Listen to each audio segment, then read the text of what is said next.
Muchas gracias, doctora. A continuación, voy a presentarles a nuestra siguiente ponente. Nos acompaña desde la Universidad de Salamanca la profesora Marta del Pozo.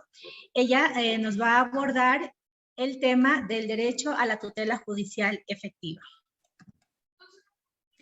Hola, buenos días para ustedes, buenas tardes para mí.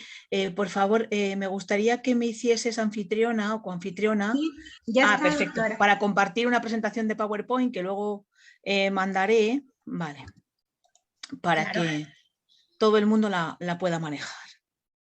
Muy bien.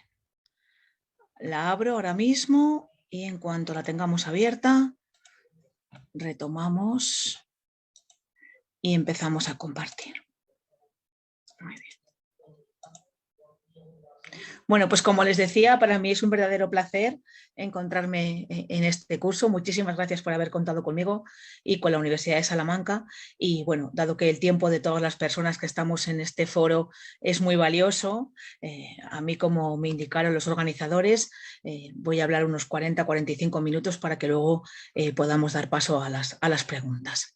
Y como les decía, esta presentación después la voy a compartir y pueden ustedes utilizarla para todo lo que quieran, porque yo no soy como decía Gollum en El Señor de los Anillos, con mi tesoro, sino que a mí me gusta compartir conocimientos y no solo conocimientos, sino también estas presentaciones. Como decía nuestra anfitriona, yo les voy a hablar del derecho a la tutela judicial efectiva, desde el punto de vista, evidentemente, de España, ¿no? Del derecho español. Cuando hablamos del derecho a la tutela judicial efectiva, lo primero que nos tenemos que plantear es que estamos en el entorno del concepto de acción. Supongo que ustedes saben, seguro conocen, la idea de los tres pilares del derecho procesal, que son jurisdicción, acción y proceso. Son lo que decíamos últimamente cuando lo explicamos en nuestras clases con el doctor Bujosa, ese trípode desvencijado. Es decir, puede ser que sea probable que no todos los conceptos tengan el mismo peso. No lo tenga la jurisdicción, igual que la acción, igual que el proceso, ¿no? Y en nuestro caso, cuando nos planteamos qué es la acción, tenemos lo primero que acudir a su origen. Piensen en esta cuestión.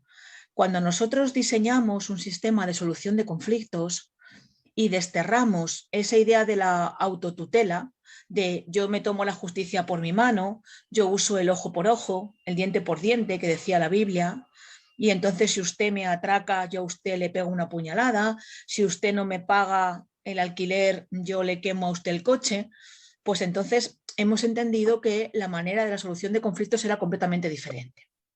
Y cuando hablamos de la idea de heterocomposición, de que haya un tercero que resuelva en este caso nuestro conflicto siendo un juez, de esa idea propia de proceso, pues del otro lado tenemos que tener la posibilidad de acercarnos al juez, de decirle al juez que tenemos un conflicto, que tenemos un problema y que queremos que nos lo resuelva.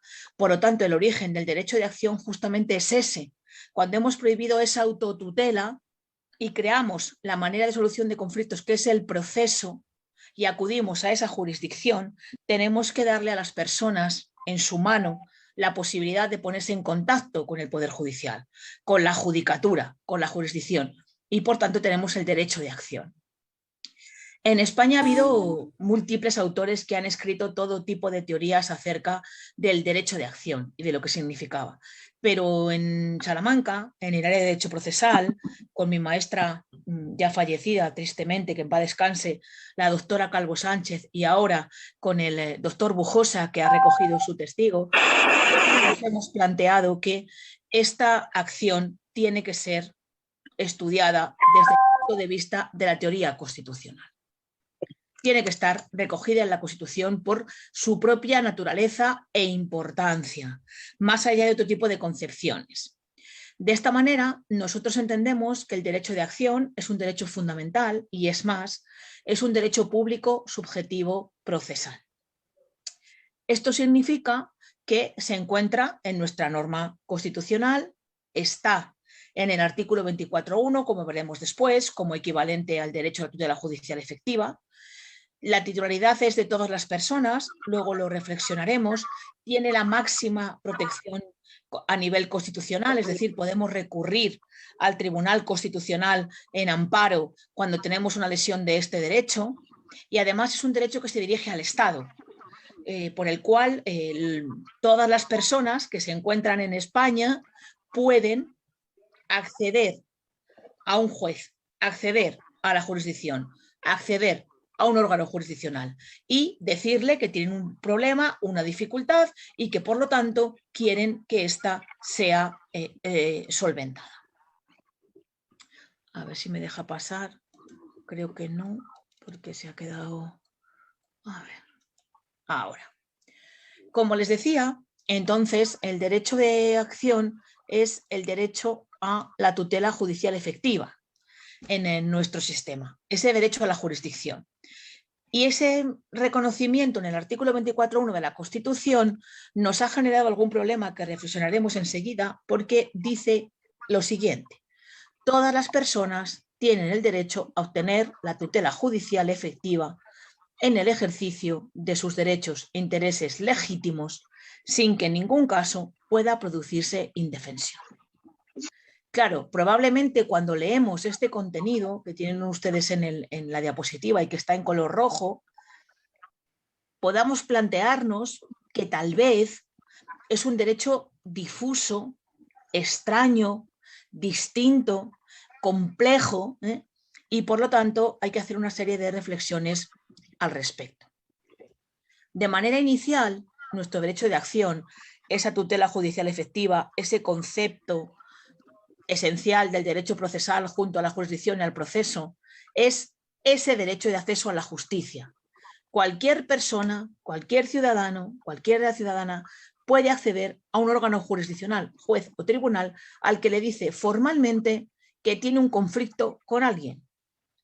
Y de esa manera le va a decir además que lo resuelva y que inicie un proceso a través del cual vamos a desarrollar la función jurisdiccional. Es muy interesante que hagamos un momento de parón, de reflexión, sobre la idea de la titularidad del derecho de acción, de la titularidad de ese derecho a tutela judicial efectiva que dice nuestra Constitución, porque la Constitución habla de todas las personas. Nuestra Constitución tiene un problema grave, que probablemente lo tenga el resto de constituciones, que es que le falta lenguaje inclusivo. Ahora en España estamos reflexionando muchísimo, porque tenemos normas al respecto, de la idea de lenguaje inclusivo, lenguaje que no haga ningún menosprecio a ningún tipo de colectivo, lenguaje que también incluya a las mujeres. Y claro, la mayoría de artículos de nuestra Constitución están formulados en masculino. Todos los ciudadanos. Y entonces nos encontramos que este artículo es diferente porque habla de todas las personas. Todas las personas implica lo siguiente: hombres, mujeres. Es más, no solo hombres y mujeres, sino personas que son de género no binario, que no se identifican ni con el masculino ni con el femenino. Es más, personas físicas, pero también personas jurídicas. Y cuando hablamos de personas jurídicas, no solo jurídico-públicas, como cualquier tipo de administración. En España, la administración estatal, la local, la municipal, la regional, sino además personas jurídicas relacionadas con derecho privado, corporaciones, sociedades limitadas, sociedades anónimas, comunidades de propietarios e incluso uniones sin personalidad. Es decir, entes que no pueden estar constituidos formalmente como personas jurídicas porque tienen cualquier tipo de problema, y entonces la Constitución entiende que este derecho tiene que ser omnicomprensivo. La regla general es que cualquiera tiene este derecho, españoles y extranjeros, evidentemente. ¿Por qué? porque estamos hablando de la manera en la cual yo accedo a un órgano jurisdiccional, la manera en la cual yo le digo a un juez, tengo un problema, tengo una dificultad y usted me la tiene que solucionar. Y eso tiene que ir más allá de nacionalidades, más allá de identidades, más allá de si soy persona física o si soy persona jurídica. Y por lo tanto, nuestro legislador en este caso entendió que la idea era todas las personas. Si hubiera puesto todos los ciudadanos, hubiéramos tenido algún problema con qué es el concepto de ciudadano. El ciudadano nacional español, el ciudadano extranjero, el ciudadano que está pasando una temporada en España y sufre, por ejemplo, un delito, el ciudadano que ha venido a España a sus vacaciones y de repente ha contratado un paquete con una agencia de viajes y resulta que le han generado un daño, que le han perdido las maletas, que el hotel al que iba no tiene los servicios que le prometieron, etcétera, etcétera, etcétera. Por lo tanto, esto me gustaría que quedase claro. La titularidad es todas las personas. Y esa idea se encuentra ampliada. No conozco ninguna sentencia del Tribunal Constitucional Español que, como les decía, es el máximo intérprete de la Constitución al cual llegan los recursos de amparo por lesión de derechos fundamentales, en este caso de la tutela judicial efectiva, que haya dicho que alguien no tenía este derecho. Y yo creo que esto es un avance, aunque en este sentido he de decirles que en otros Estados miembros de la Unión Europea, como en Italia, ya desde la Constitución de 1947 existía esta misma idea o similar de tutela judicial efectiva, y lo mismo en la Ley Fundamental de Bonn. Como les explicaba antes, cuando hablamos de la tutela judicial efectiva, si ustedes lo analizan, se plantean, ¿pero este derecho qué es? Es decir, ¿qué significa tutela? ¿Qué significa judicial? ¿Y qué significa que algo sea efectivo? Y en este sentido se abren una serie de preguntas que vamos a resolver enseguida. ¿Tenemos un contenido concreto de este derecho en España? O más bien, ¿es un derecho impreciso? Esa idea del cajón desastre. Yo no sé muy bien lo que contiene, pero lo que sucede en un proceso, igual puedo decir que es o no tutela judicial efectiva. ¿Es un derecho complejo o simple? ¿Es un derecho poco técnico? Y esta solución nos la va a dar la jurisprudencia del Tribunal Constitucional. Miren, a la primera pregunta, ¿tiene un contenido concreto? Después de la interpretación que ha hecho el Tribunal Constitucional, podemos decir que tiene un contenido concreto. Pero eso no significa que pertenezca a la teoría concreta de la acción, que nos llevaría a decir que la acción significa que a mí me tienen que dar la razón en un caso concreto. Esto no es admisible en el sistema actual, porque si no me dan la razón, si pierdo el litigio, ¿qué sucedería? ¿Que me están lesionando el derecho de acción? La cuestión es que esto no se puede admitir, porque ustedes saben perfectamente que en un proceso, que en un litigio, hay dos posiciones encontradas, dos posiciones enfrentadas, que cada una de ellas intenta conseguir la victoria explicando los hechos y acreditándolos como piensan que han sucedido. Y entonces, si yo perdiese el caso, diría, me han lesionado el derecho de acción. ¿Y esto me llevaría a poder plantear un recurso de amparo ante el Tribunal Constitucional? La respuesta es, por tanto, que no. Que tenga un contenido concreto que veremos enseguida, que el Tribunal Constitucional haya ido diciendo lo que implica el derecho a la tutela judicial efectiva, no significa que estemos, insisto, en la posición de la teoría concreta de la acción, que implica que si no me dan la razón, no estoy ejercitando bien, correctamente, el derecho de acción. ¿Es un derecho impreciso? Pues aquí hay debate en la doctrina, porque claro, una vez más decimos, ¿qué es eso de tutela y además judicial y además efectiva? Lo hemos concretado, lo hemos precisado a través de la jurisprudencia, como veremos enseguida. ¿Es un derecho complejo? Ya les digo que sí. ¿Por qué? Porque esto lo ha dicho el Tribunal Constitucional Español. No es un derecho de contenido sencillo. No es un derecho que a veces se entienda por los que son legos. Hay que explicarlo con detenimiento y estudiando bien las posibilidades que tenemos de ejercitarlo y, en su caso, de reclamar sus vulneraciones. ¿Y es poco técnico? Yo creo que no, al revés. Es muy técnico, precisamente por la formulación que tiene esa nomenclatura. Pero lo fundamental de esta sesión, de esta clase, yo creo, y ya me estoy acercando a los 14 minutos, con lo cual llega el momento, es ver el contenido. No se les olvide lo siguiente, tenemos esa idea general de derecho a la tutela judicial efectiva.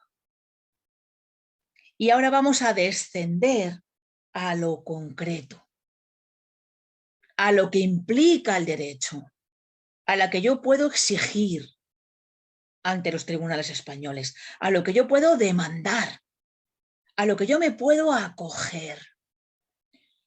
Si se preguntan ustedes cómo he obtenido este contenido, que de todas maneras le digo a la organización que me puede mandar un correo para que les mande un tema que yo he elaborado al respecto por si lo quieren manejar y utilizarlo en cualquier momento.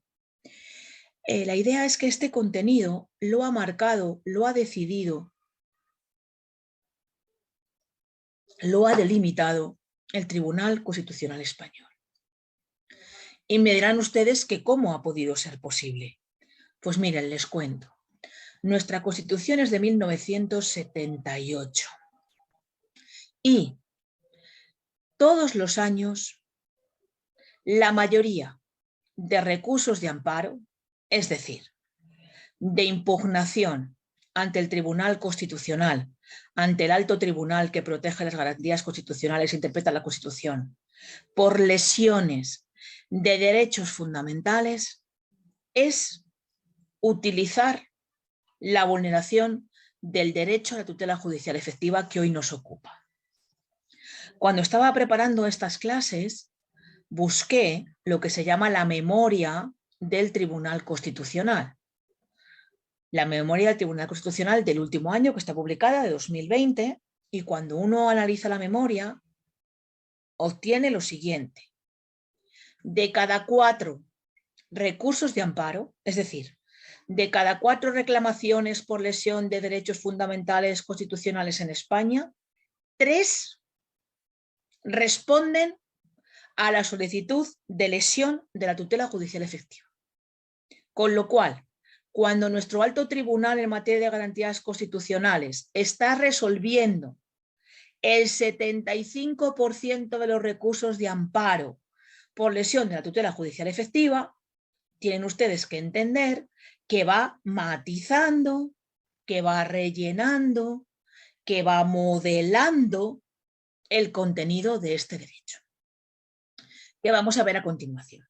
En primer lugar, es un derecho de acceso a la justicia, lo que decíamos antes. Todas las personas, independientemente de su nacionalidad, de su sexo, de su orientación sexual, de su raza, de su condición, de si son jurídicas o físicas, de si son jurídicas públicas o privadas, pueden acceder a la justicia. Pueden decirle a un órgano jurisdiccional, insisto, que tienen un conflicto, que tienen un problema y que quieren que ese órgano jurisdiccional se lo resuelva. Claro, ¿esto qué implica? Que es la gran pregunta. ¿Puede el legislador español poner algún obstáculo, alguna traba, alguna limitación en algún supuesto concreto a ese acceso a la justicia? Y la respuesta es que sí. Pero esa traba, ese límite, nunca puede hacer que de partida se elimine de plano ese derecho de acceso a la justicia. Les pongo un ejemplo. En España hay veces que para intervenir en un proceso penal como parte activa, parte acusadora, dado que nuestro sistema es de litisconsorcio mixto, cuasi necesario, que siempre les llama muchísimo la atención, porque hay varias personas en la posición de la acusación y ustedes eso no acaban de verlo porque no sucede en sus estados, pues digo, hay una posibilidad, hay una figura que es la acusación popular, que se prevé para delitos públicos o para delitos semipúblicos de lesiones a el derecho a la libertad e indemnidad sexual. De personas jurídicas, bien públicas, bien privadas, cuya finalidad es perseguir ese tipo de delitos y en este caso pueden intervenir como acusadoras en el proceso penal. Pero nuestra ley plantea que esta posibilidad tiene que ser únicamente con la finalidad de conseguir la paz social y el establecimiento de esa paz social quebrada por un delito público. Y por lo tanto lo que hace es condicionar su intervención a que presten una fianza. Esa fianza tiene que ser proporcional a la capacidad económica de quien quiere intervenir en el proceso. De tal manera que si no lo es, sería una cortapisa, una eliminación de este derecho de acceso a la justicia y, por lo tanto, sería inconstitucional. Cuando se solicita esa fianza a esa persona que quiere intervenir en esta figura del acusador popular, siempre se va a valorar la capacidad económica a la hora de plantear el depósito de esa fianza, que da una garantía de buena fe, de que yo intervengo sin ninguna finalidad espúrea, ni de engaño, ni de manipulación. Es más, esta figura les llama a ustedes muchísimo la atención porque no puede solicitar responsabilidad civil derivada del delito, precisamente porque se entiende que su participación es pura y únicamente se refiere al restablecimiento de esa paz social. Además, otro matiz respecto al derecho de acceso a la justicia, últimamente la jurisprudencia del Tribunal Constitucional ha sido especialmente cuidadosa en lo que se refiere a la materia de violencia de género. Violencia de género en España es ese concepto que ustedes no lo tienen igual, pero que es la violencia que sufrimos las mujeres por el hecho de ser mujeres. Y ha habido algunas sentencias diciendo que cuando tenemos un asunto de violencia de género, la fase de investigación de un proceso penal no puede ser meramente testimonial, sino que tiene que intentar agotar todas las vías de investigación, sin que esto implique una dilación indebida, evidentemente, ni una lesión de los derechos del investigado. Pero que cuando una mujer que ha sufrido violencia de género denuncia, tiene derecho a que esa investigación sea eficaz y que se agote en la medida de lo posible, repito, sin colisionar con el derecho a un proceso sin dilaciones indebidas ni la lesión sin motivo de los derechos fundamentales del investigado. En segundo lugar, este contenido es un poco polémico, porque nosotros tenemos en la Constitución, en el artículo 24.2, un derecho que es el derecho a un proceso con todas las garantías. Y hay parte de la doctrina que dice que este derecho al debido proceso legal no debería formar parte del contenido de la tutela judicial efectiva porque ya tenemos un derecho distinto en el 24.2. Este está en el 24.1. Y que por lo tanto el derecho a un proceso con todas las garantías es otra cosa. Pero claro, plantéense algo. Yo no puedo tener tutela judicial y esta no tiene por qué ser efectiva si no tengo un debido proceso legal. Esa tutela judicial efectiva no es para cualquier tipo de proceso, no. Es para un proceso que establece el legislador español, pero que tiene como norma que lo vigila, como espada de Damocles, ese debido proceso legal, lo que hace que se condicione que el legislador español pueda hacer con el proceso lo que le venga en gana, pueda legislar como quiera, no puede limitar las garantías, no puede eliminar los principios procesales, no puede vulnerar los derechos fundamentales. Por lo tanto, para que el proceso de verdad me dé tutela judicial efectiva, tiene que tener ese conjunto de características y es más, tiene que ser presidido por el principio de contradicción. Esa idea de contradicción, de choque, de dos posiciones. La posición activa, la posición pasiva. Quien acusa, quien se resiste. Quien demanda, quien es demandado. Ese choque de alegaciones, de solicitud de pruebas, de declaraciones, esa igualdad de armas procesales tiene que mantenerse, porque si no, insisto, no tenemos tutela judicial efectiva. Tendemos otro tipo de tutela, pero no efectiva. Con lo cual, este contenido está vinculado a esa idea de efectividad, de protección de mis intereses legítimos cuando yo acudo a un órgano jurisdiccional. Y perdón. Además del, después, artículo 24.2 del derecho a un proceso con todas las garantías. Pero insisto, la idea de contradicción es un principio inherente a la estructura del proceso. Se tienen que dar las mismas posibilidades de alegación, de prueba, de recurso, de carga. Pero incluso se habla de posibilidades de alegación. ¿Por qué? Porque en nuestro ordenamiento jurídico tenemos en el proceso penal la figura del investigado, del sujeto pasivo, que tiene derecho a no declarar contra sí mismo, a guardar silencio, a no confesarse culpable, a no contestar a determinadas preguntas. Y en este sentido, nosotros estamos dando la posibilidad de oírle, la posibilidad de que intervenga. Si él no quiere, no sucede nada, no se está lesionando nada, porque es una opción que él adopta como parte de su derecho de defensa. El contenido más importante de la tutela judicial efectiva es el que vamos a abordar ahora. El derecho a obtener una sentencia congruente, fundada en derecho. Y es un contenido que a veces no se acaba de entender bien, por lo siguiente.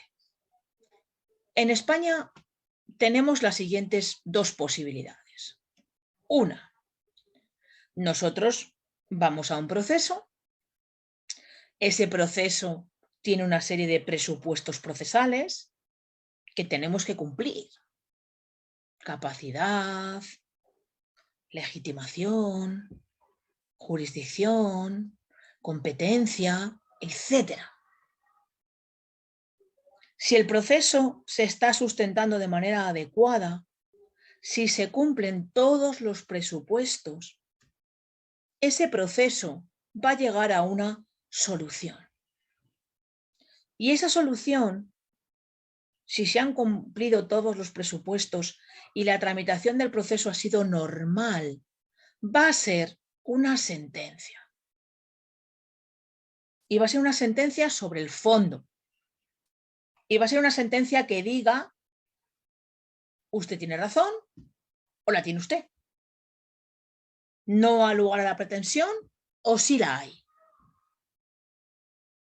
Cuando esto sucede, estamos cumpliendo con este derecho, porque estamos obteniendo una sentencia de fondo que además tiene que ser congruente, es decir, que tiene que pronunciarse sobre lo que se ha ventilado en el proceso, sobre lo que se ha discutido en el proceso, sobre lo que ha sido objeto de alegación y prueba, sobre el debate del proceso. Y además, por mandato constitucional del artículo 120, tiene que estar motivada. El juez o magistrado me tiene que decir por qué ha hecho lo que ha hecho. Yo le he condenado a usted a una pena de prisión de 10 años por un delito de violación. Y me tiene que explicar por qué.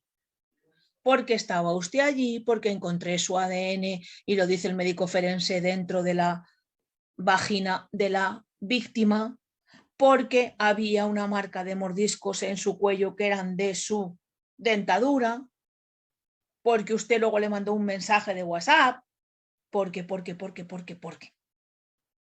Esta idea de fundar en derecho, de motivar, tiene que ver con esa idea de acceso de la ciudadanía a la justicia, conocer por qué los jueces hacen lo que hacen, que no sea oscurantista, que sea público y además que se pueda controlar por los órganos jurisdiccionales. Con lo cual tenemos la primera idea. Yo, si se cumplen todos los requisitos procesales necesarios para ello, tengo una sentencia sobre el fondo, que resuelve sobre nuestras pretensiones, que está motivada, que explica lo que pasa. Pero puede suceder otra cosa, y es que no se cumplan los presupuestos procesales.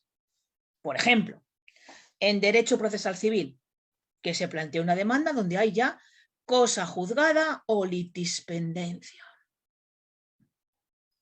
Eso en España lleva a una sentencia absolutoria en la instancia, que no entra en el fondo, que no resuelve el litigio, que no me va a decir si yo debo a esa persona 5.000 euros o si me tienen que arreglar una lavadora que ha funcionado mal, porque me faltan los presupuestos procesales necesarios para ello. Si esa decisión de no entrar en el fondo no se motiva, estamos lesionando la tutela judicial efectiva. Pero si el juez explica por qué no lo hace, porque faltan esos presupuestos, no tenemos ningún problema, porque, insisto, el derecho a la tutela judicial efectiva no implica un derecho a una resolución sobre el fondo.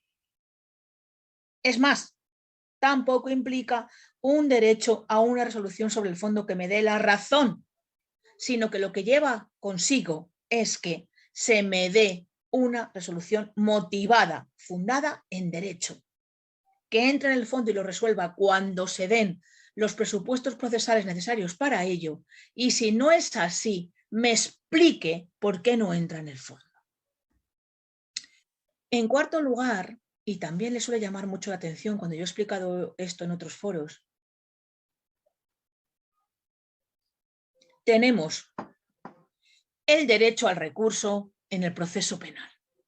Fíjense, como contenido de la tutela judicial efectiva, demandable en amparo ante el Tribunal Constitucional, solo en materia de recurso existe un derecho fundamental a este en el proceso penal. En el resto de órdenes jurisdiccionales, civil, contencioso administrativo, laboral, tenemos derecho al recurso legalmente establecido. Es decir, aquí le damos una llave al legislador y el legislador decide qué sistema de recursos propone. Y esto siempre va a colmar las necesidades del derecho a la tutela judicial efectiva, salvo en el proceso penal. Porque aquí nos vincula el artículo 14.5 del Pacto de Derechos Civiles y Políticos de Nueva York de 1968.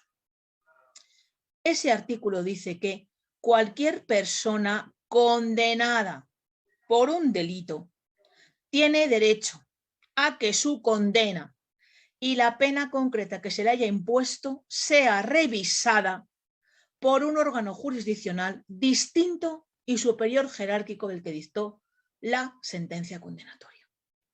Por lo tanto, el sistema de recursos del proceso penal español está condicionado por este derecho fundamental y cualquier sentencia condenatoria de cualquier caso penal y la pena concreta tiene obligatoriamente que ser revisada por un órgano jurisdiccional superior, jerárquico y distinto del que dictó la sentencia.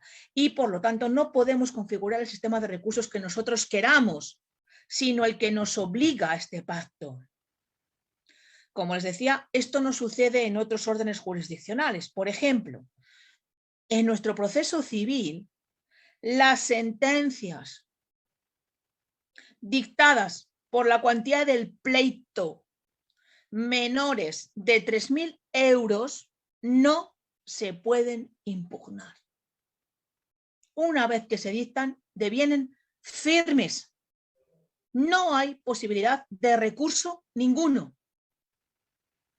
Esto, insisto, hubiera sido impensable en el proceso penal, porque hubiera lesionado este derecho al recurso como fundamental en el proceso penal y hubiera llevado a la anulación del sistema de recursos.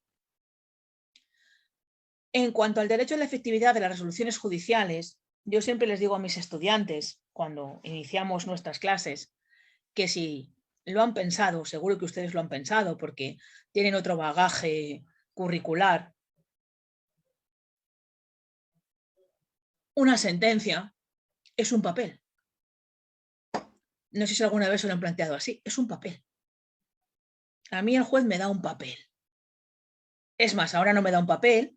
Yo ahora que estoy ejerciendo en España la jurisdicción, aparte de ser profesora titular de la Universidad de Salamanca de Derecho Procesal, estoy porque gané un concurso público con el cual lo puedo compatibilizar dictando sentencias y resolviendo recursos en una audiencia provincial, para que entiendan, conoce en primera instancia de comisión de delitos con penas privativas de libertad superiores a 5 años, ¿no? Delitos difíciles, agresiones sexuales, abusos, narcotráfico, apropiaciones indebidas, etc. Y cuando dictamos esas sentencias, tenemos un papel. Y como les decía, en este caso ya no un papel, porque todo está online. Tenemos un sistema online, con lo cual ni siquiera vemos el papel. Yo todo lo firmo online. Pero yo que de verdad, lo que de verdad yo quiero, ¿qué es? Que eso que me dice el juez sea real. Cuando a mí el juez me dice, a usted le deben 5.000 euros, Marta, quiero los 5.000 euros en mi cuenta. El papel es fantástico, es precioso, tiene un membrete, qué bien, qué suerte. Magnífico mi abogado, mi abogada, hemos ganado el pleito. ¿Pero qué quiero? Los 5.000 euros. Y si la persona que me los debe no me los ingresa voluntariamente, habrá que obligarle a que los ingrese. Y habrá que instar el proceso de ejecución civil, con todas sus consecuencias. Porque, insisto, en España, lo que hacen los jueces y magistrados, lo que hacen los órganos jurisdiccionales es juzgar y hacer ejecutar lo juzgado. Y ahí justo está la efectividad de las resoluciones judiciales. Igual que si yo sufro un delito y se condena a la persona a cumplir una pena de prisión de 5 años, si no ingresa voluntariamente en prisión, tendré que hacer que lo haga de manera coactiva. Tendré que iniciar la ejecución. Esa ejecución, que seguro que ustedes, igual que yo, y además ahora estoy en el otro lado también, es costosa, es difícil, retrasa muchísimo el proceso.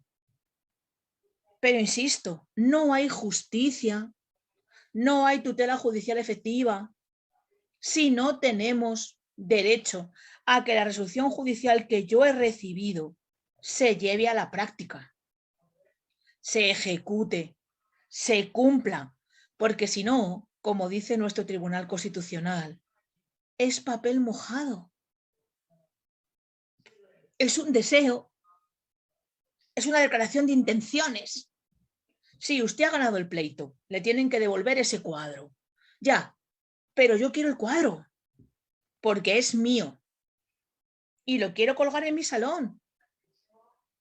Y si usted no me lo da voluntariamente, vamos a perseguirle hasta que me lo dé. Por lo tanto, la lesión de la tutela judicial efectiva no solo es para el juzgar, que es lo que hemos visto hasta ahora: acceso a la justicia, debido proceso legal, sentencia congruente fundada en derecho, recurso en el proceso penal, sino a ejecutar lo juzgado, a que la resolución judicial que yo he recibido sea efectiva, se cumpla, se lleve a cabo. Y en último lugar, la tutela cautelar. Claro, quiero que sepan que este contenido se ha debatido mucho en España. Porque algunos autores decían que, bueno, que esto era algo menor, que la tutela cautelar no tenía por qué ser parte del contenido esencial de la tutela judicial efectiva. Es más, no tendría por qué generar la posibilidad de un recurso de amparo. Pero claro, piensen ustedes una cosa. Perdón, que hace un calor, en España tenemos una ola de calor, tengo 37 grados y aquí estoy con una Coca-Cola. Piensen una cosa, cuando yo insto un proceso, acumulo un retraso.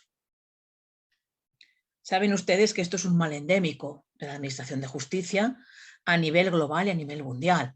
En España sucede y en sus países sucede. El proceso tarda, se retrasa, se dilata. Claro, cuanto más tarda el proceso, más posibilidades tenemos de, o bien, no conseguir llegar al juicio oral en el proceso penal, o bien, no conseguir esa ejecución de la cual hablábamos antes. ¿Por qué? Porque le estamos dando al sujeto pasivo de los procesos la posibilidad de huir, de desaparecer, de ocultarse o de ocultar sus bienes. En España, además, el juicio en ausencia, es decir, sin la presencia del acusado, es absolutamente residual, lo cual significa que tenemos que tener sentado en el banquillo al acusado. Y si no lo tenemos, no vamos a poder celebrar el juicio, lo cual nos va a llevar a tener que adoptar una medida cautelar. Lo mismo no sucede para aquel acusado de un proceso penal que tiene que cumplir, en su caso, con una responsabilidad civil. Puede intentar evadir sus bienes, ocultarlos, donarlos, transformarlos, lo que tenemos en España como delito de alzamiento de bienes, para no hacer frente a esa responsabilidad civil. Y lo mismo nos sucede en el proceso civil cuando no adoptamos medidas cautelares, por ejemplo, como el embargo, para, en su caso, la fase de ejecución. Con lo cual, cuando hablamos de tutela cautelar, hay que entender que todas las personas que era la titularidad del derecho a la tutela judicial efectiva tienen, valga la redundancia, el derecho a solicitar una medida cautelar que consiga que se celebre el proceso, que consiga la eficacia del proceso, que consiga la efectividad del proceso, que consiga que el sujeto pasivo no pueda eludir la acción de la justicia, no se pueda ocultar, no pueda desaparecer o no pueda hacer desaparecer sus bienes. Evidentemente, estas medidas cautelares, como ya estarán pensando, están sometidas a una serie de presupuestos y de requisitos restrictivos. Porque pensemos una cosa, estamos adelantando la posible decisión judicial cuando todavía no hemos tenido un juicio. Y estamos diciendo que en un proceso penal a lo mejor alguien tiene que entrar en prisión provisional, que a lo mejor alguien tiene que dejar su pasaporte, que a lo mejor alguien no puede acercarse a determinada persona de manera anticipada, previendo que si no lo hacemos no vamos a conseguir esa idea de hacer justicia, esa idea de juzgar y después ejecutar lo juzgado, porque cuando vayamos a buscarle después de las dilaciones absolutas que existen en los procesos, después de varios años, no se va a encontrar a disposición de la justicia. Pero insisto, este derecho tiene que hacerse compatible con la protección de los derechos fundamentales del sujeto pasivo. Y no debe decantarse la balanza ni en un sentido ni en otro, sino que hay que hacer un juicio de proporcionalidad, de necesidad, de idoneidad.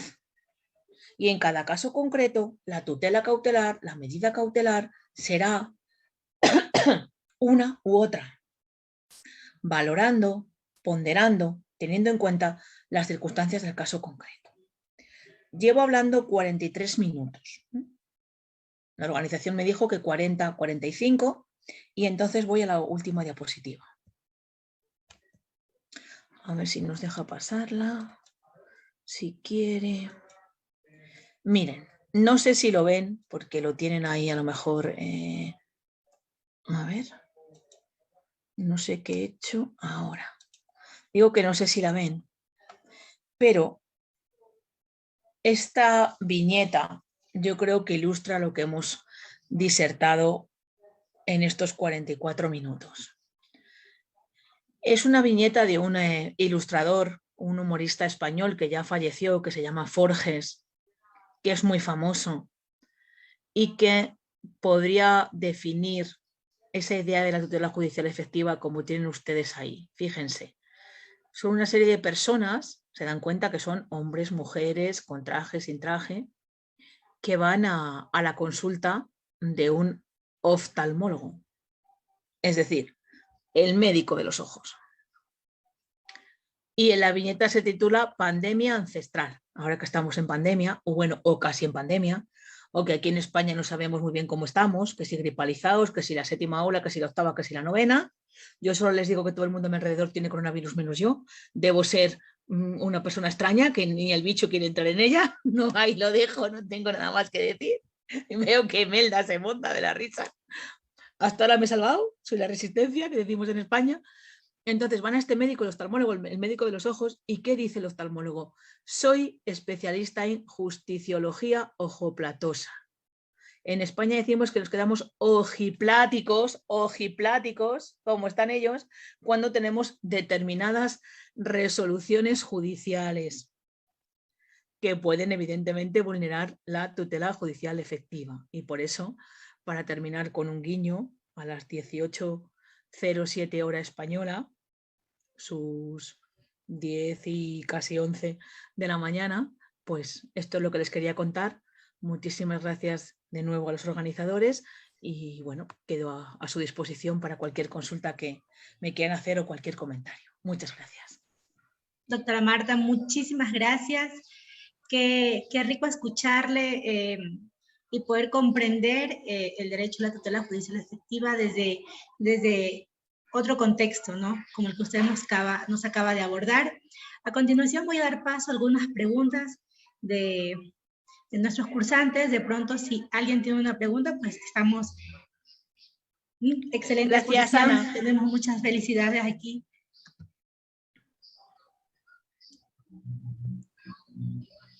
Claro, doctora Imelda, tiene la palabra, puede... Muy buenos días con todo. Primeramente, pues agradecer a Latin Unis por estas excelentes exposiciones y maestros que aparte pues de ser excelente en su ponencia, doctora Marta del Pozo Pérez, nos ha hecho reír también, pues, ¿no? Y me alegro, Imelda. Son momentos en los cuales hay que reír, yo creo, ¿no? No sé, no lo sé. No lo sé. No, sí, por eso. Es que si todos los expositores pusieran un granito de risa, que es el alimento del alma, sería mucho mejor. Doctora, solamente felicitarla y pues que el Señor me la bendiga grandemente y esperamos que otra vez contar con su exposición, sus conocimientos desde Guayaquil, Ecuador, a sus órdenes. Bendiciones. Al pendiente, Imelda, lo que necesite. Muchísimas gracias, doctora. por nuevamente, de parte de todo el equipo de Latin Juris, para nosotros es un honor haber contado en esta mañana para Ecuador y en la tarde para España, me imagino que es ya tarde allá, contar en este día con su presencia y sobre todo con sus conocimientos. No tengo más preguntas de la audiencia, por lo tanto le quedo muy agradecida de parte de todo nuestro equipo y esperamos poder contar con usted en eventos futuros. Ya saben que lo que necesiten. No se le olvide mandarme un mensaje para mandar el PowerPoint para que todo el mundo lo tenga y además mandar un tema escrito para que también todo el mundo lo tenga. Muchísimas gracias. Hola, Porque yo ese tema lo tengo en permite... un manual de Derecho Constitucional, entonces, bueno, lo que haremos será convertirlo en PDF, anotarlo cuál es la fuente para no tener ningún problema porque somos varias autoras, ya se ha publicado, con lo cual yo ya puedo utilizar mi propiedad intelectual como me parezca oportuna y yo creo que ustedes tal vez tengan dificultades para adquirir todo el manual porque no es barato y porque tiene temas que a lo mejor no les interesa y yo pienso que lo más justo es que, bueno, pues que yo comparta con ustedes ese tema, que repito, como yo lo he elaborado, una vez que está publicado, pues bueno, de todas maneras nadie se va a enterar y esto no se está sacando nada más que en Facebook Live, ¿verdad? Con lo cual, ¿verdad, Imelda? Nadie nos va a decir ninguna cosa rara, porque al final es mi propiedad intelectual. Correo electrónico, doctora, nos deja su correo electrónico. Sí, lo pongo por el chat. Ya, gracias, doctora. Pero, es decir, esto no ha sucedido. Como yo digo a veces. Querida doctora, si me permite. Sí, claro, doctor, siga. Escuché que alguien tenía una inquietud. Le doy la palabra, doctor. Continúe, por favor. Muchas gracias por la oportunidad. Pues le hablo al abogado Jorge Marconi Ceballos Zambrano de la ciudad de Puerto Viejo, por provincia de Manabí, Ecuador. Créame lo que sinceramente es un placer haber escuchado a la doctora Marta, cómo nos llena de humor, de alegría, más de sus sabios conocimientos que nos deja enriquecido en esta pequeña charla que nos gustaría a lo mejor quedarnos más tiempo, pero no nos permite aquí los organizadores, la queremos para otra oportunidad. Quería solamente hacerle un poquito de reflexión. Tengo aquí en mis manos la Constitución del Ecuador, ¿sí? Y a la vez, pues, para la buena suerte, también tengo en físico la Constitución de España, ¿sí? Muy bien. Físico, sí. Ya, entonces, mini punto, que digo yo, mini punto, ya. Jorge. Entonces, le cuento que estaba analizando las instituciones, siempre gustará un poco, y estaba viendo que en su gran mayoría, en muchos casos, la gran contenido de nuestra Constitución se asemeja bastante, y usted lo dijo en algunos pasajes de su intervención, a la nuestra. Mi pregunta es ¿por qué tenemos esta similitud bastante? ¿Será por nuestros ancestros y de ese descubrimiento de España hace 500 años atrás, que fuimos pues colonizados? ¿Por qué se debe esta similitud de conducta, de comportamiento y de fijar hoy día, plasmar esos contenidos en estas constituciones hermanas? Muchas gracias y un abrazo, mi querida doctora. Gracias, Jorge.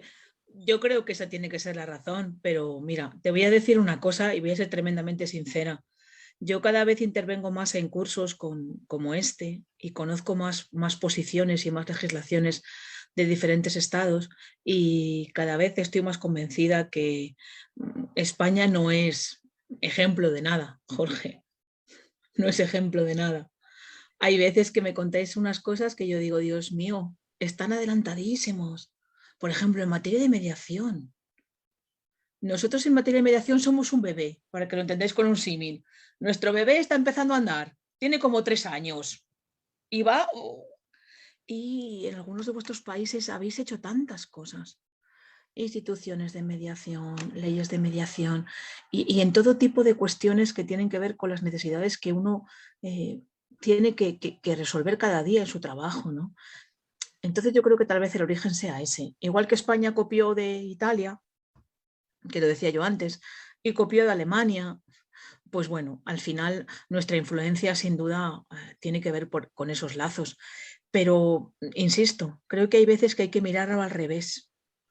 Yo cuando hablo de estos foros y digo que he aprendido cosas de vosotros, me dicen, ¿qué vas a haber aprendido? ¿No? Los que son muy, imperialistas. Digo, pues he aprendido muchas cosas.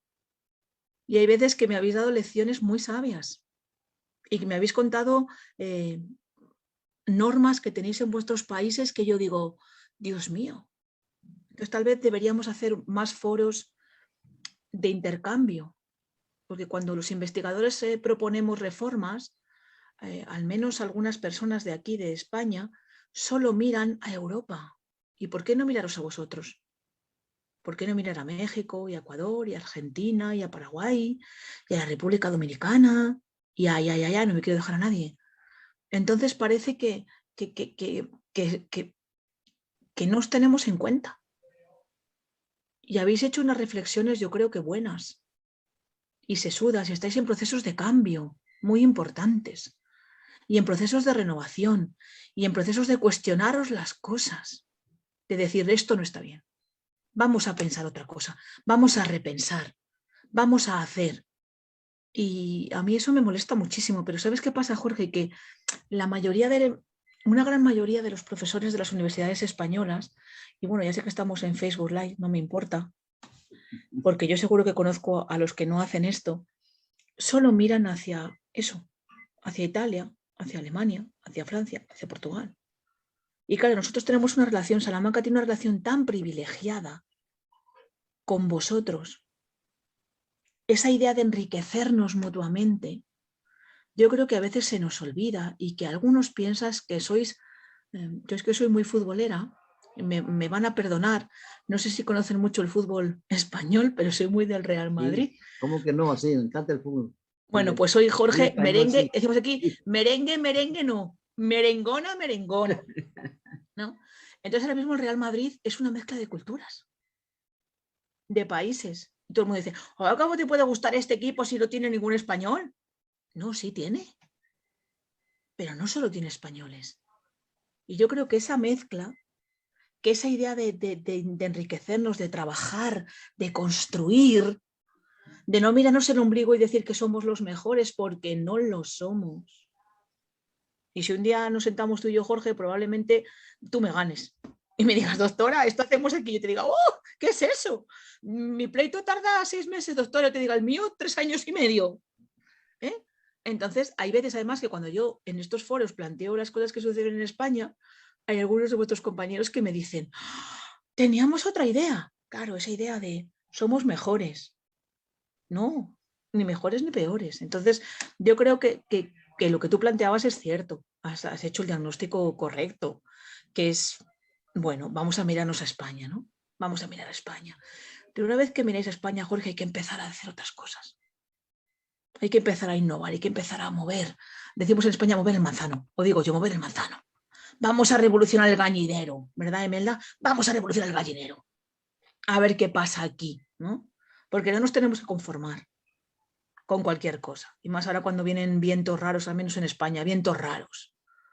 Vientos raros, de volver a lo de antes, cuando en Estados Unidos han quitado determinados derechos, cuando ha llegado el momento de plantarse y de decir, yo no soy ni más ni menos que usted, ni más ni menos que nadie. Somos así y queremos hacer esto y queremos darnos estas normas y queremos hacer esta constitución. Entonces yo creo que lo has detectado bien. En aquel momento, ¿cuál era el momento? Vamos a mirar a España. Ya te digo que la Constitución española tiene un sistema de reforma increíblemente difícil.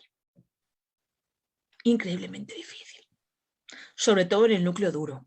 Que no digo que esté mal, pero tienes que entender, Jorge, que nosotros venimos de una dictadura muy lesiva. Así es. Y entonces ahora algunos dicen, os habéis pasado por el otro lado de derechos. Yo no lo creo. Yo no lo creo. En la época de la dictadura, bueno, que yo nací casi ya terminando la dictadura, no había ningún derecho. Ni derecho de defensa, ni derecho a guardar silencio. Tú date cuenta, Jorge, que en aquella época la confesión hacía prueba plena. Date cuenta, había prueba legal. Hasta el punto que hay un caso famosísimo. No vean la película porque es antigua y probablemente no esté en ninguna plataforma, y tampoco la vean si son aprensivos, que se llama El crimen de Cuenca, donde una persona fue torturada con menoscabo de su integridad hasta un límite insospechable para que confesara un crimen Lo acabó confesando, hizo prueba plena, entró en prisión y el muerto estaba vivo. Estaba vivo en el pueblo de al lado. Y entonces, claro, de ese sistema nosotros reaccionamos a todo lo contrario. Y nuestra Constitución solamente se ha reformado 2 veces, nunca en el núcleo esencial. Una fue para derecho al sufragio, que claro, entendemos que las personas que no son españolas, pero que están aquí, tienen que poder ejercer ese derecho, y más con la Unión Europea. Y otro fue para el techo de gasto, también mandado por la Unión Europea, el 135. El resto no se ha tocado, ¿eh? Y tenemos graves problemas con lo que os decía, el lenguaje de género, graves problemas con la sucesión en la corona, que nosotros sabéis que somos una monarquía parlamentaria, la mujer no prevalece sobre el varón. Tenemos graves problemas con esa idea, por ejemplo, del matrimonio igualitario, que la salvó el Constitucional, la salvó, pero tal y como está el artículo de la Constitución, la mujer y el hombre contraen matrimonio. Pues si son 2 mujeres o 2 hombres, esto no entra aquí. Digo que ya el Constitucional hizo una pirueta jurídica, como digo yo, y lo hizo a mi juicio bien. Y tenemos también la protección de determinadas personas por aforamientos. Os habrá llegado hasta vuestros países todo el problema que hemos tenido con el anterior rey. Esa invulnerabilidad, esa inmunidad, esa idea de yo puedo hacer lo que yo quiera, pero yo no puedo ser perseguido, que luego nos genera problemas para firmar tratados internacionales, claro. ¿Cómo firmas tú un tratado internacional como el de la Corte Penal si luego dices que tu rey no va a ser sometido jamás a este tratado porque es inviolable?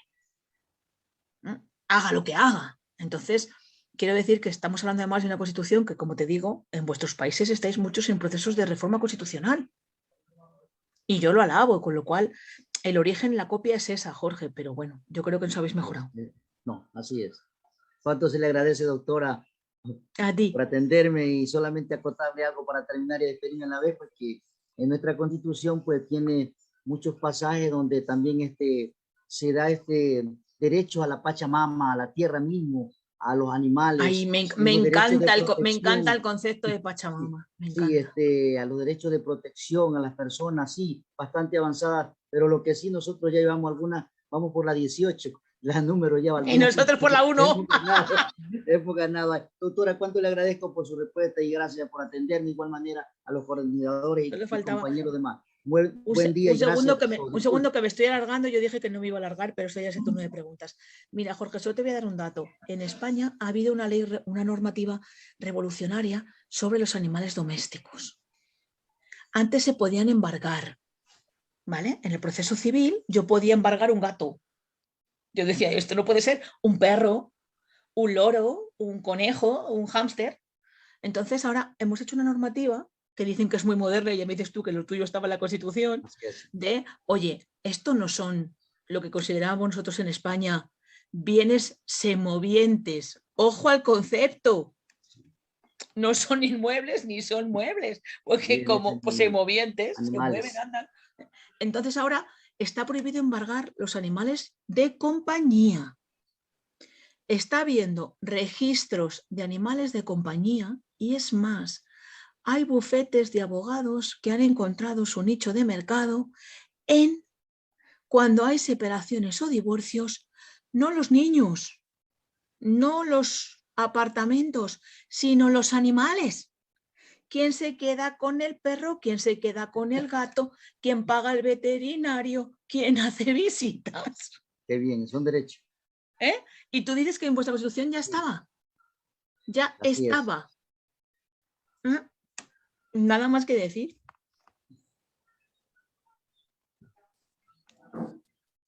Gracias. Muchas gracias, estimada doctora. A vosotros, de verdad. Qué grato compartir esta mañana con usted. Muchísimas gracias. Muchísimas gracias. Ahí he puesto el correo en el chat, lo que queráis, y si no, a través de la coordinación. Espero que nos volvamos a ver presencial, ¿no? Claro, así esperemos que además Salamanca es muy bonita y ya organizo yo algún tour. Ya, gracias. Ahí estaremos. Bienvenida, venga nomás.